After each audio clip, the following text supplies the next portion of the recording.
This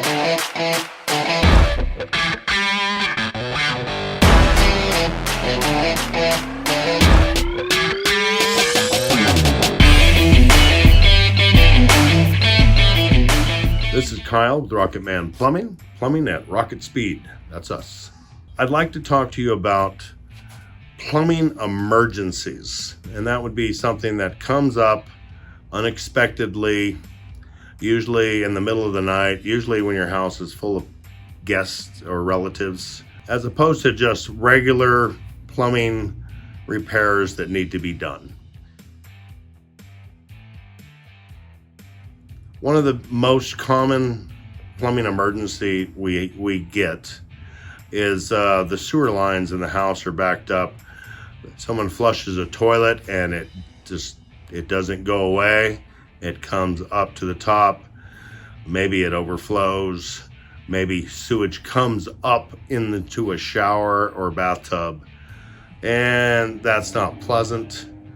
And that is a plumbing emergency. Most people don't want to wait a day or two to use their bathroom. If you call us anytime, day or night, we would get out there and do what we have to do to clear that sewer line and get it draining for you.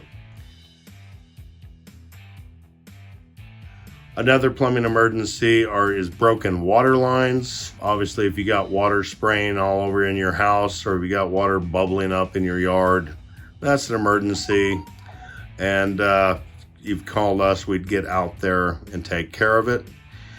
Sometimes it's good to know that, if you got a bad water leak underneath a sink, there should be a shutoff valve underneath that sink that you can turn it off in order to stop the flow of water. Every house should have a main water shutoff valve in your house. You should definitely have one, but you should also definitely know where it is and whether or not it works or not. Sometimes you get old gate valves that were put in 40 years ago, and you know where it is, but you never try and turn it off and on until you need to, and then you find out it doesn't work. Then you'd be needing to shut the water off out at the street, which a plumber, some people have a key to turn that off and on with. You're not supposed to. You're supposed to call the city, but you might not want to wait an hour or two for them to come out and turn it off. If you call Rocketman Plumbing, we would get out there anytime at night or weekends or holidays, and we would get that shut off for you and take care of it. Now, another real emergency that you can have as a homeowner, one of the most serious ones you can have, and that is you smell gas. I know we've all smelled a little bit of gas as I think my pilot's out on my stove. There's a little bit of smell, and then there's the real smell of heavy gas in your house. This is dangerous. It can blow up your house, it can catch fire, it can kill you. Therefore, there's certain things that you need to do if you get a very heavy gas smell. You want to turn off all your gas appliances. There's a gas cock on both your hot water heater and your furnace and your stove, and you still smell that gas. You want to open your windows and you want to get out of the house. There is a gas shutoff at the gas meter that only the gas company is licensed and approved to be able to shut that gas off. Therefore, what we are suggesting that you do if you get a heavy gas smell is, one, you call the gas company, tell them you've got a very heavy gas smell, and you call Rocketman Plumbing at the same time. And if we get out there before they do, we might be able to stop them from pulling your gas meter where you won't have gas for a long time. It might be a simple fix, but we are definitely saying if you got a heavy gas smell to turn off that gas.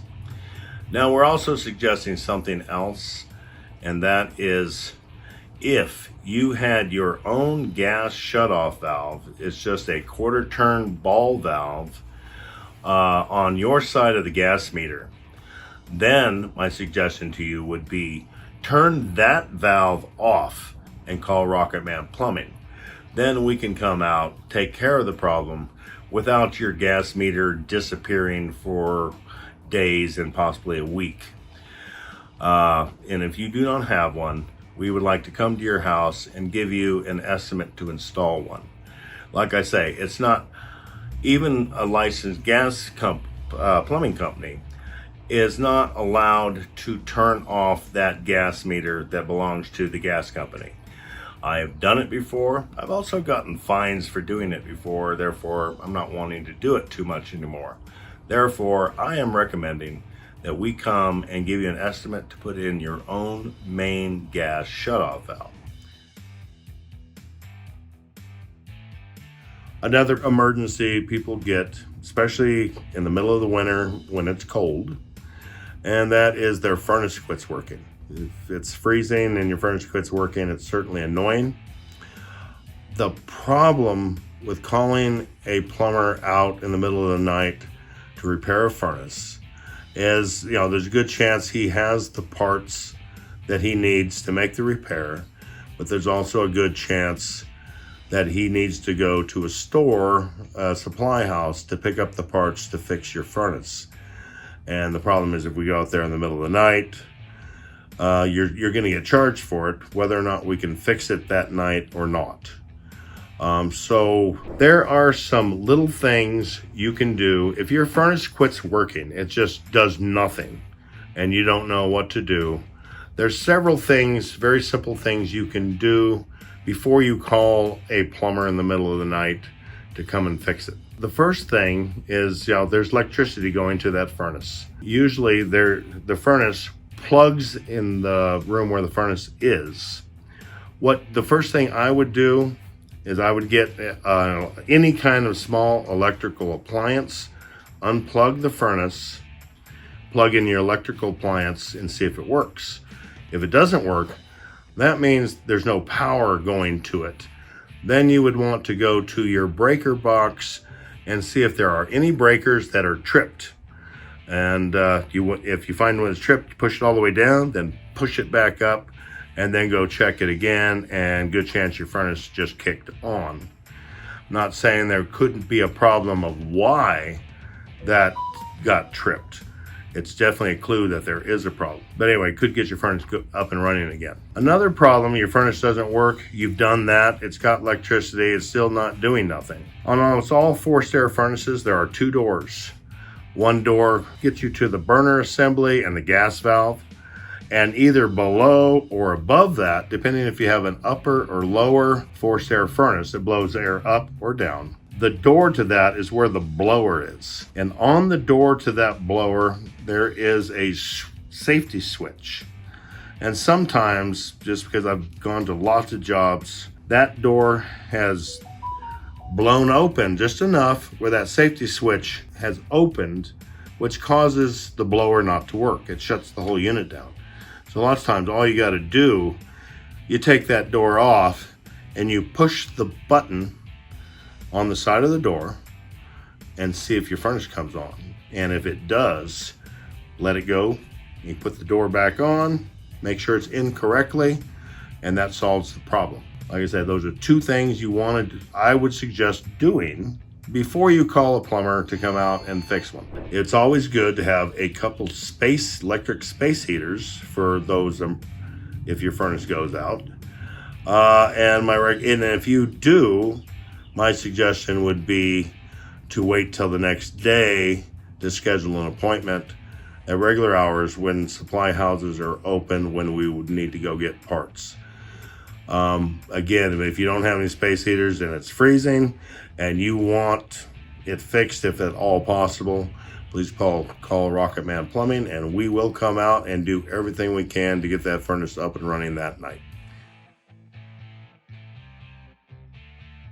Now, there are other problems that you could have that certainly look like an emergency. A lot of people will they'll be doing their laundry in the middle of the night, and all of a sudden the laundry backs up and it makes a mess. But if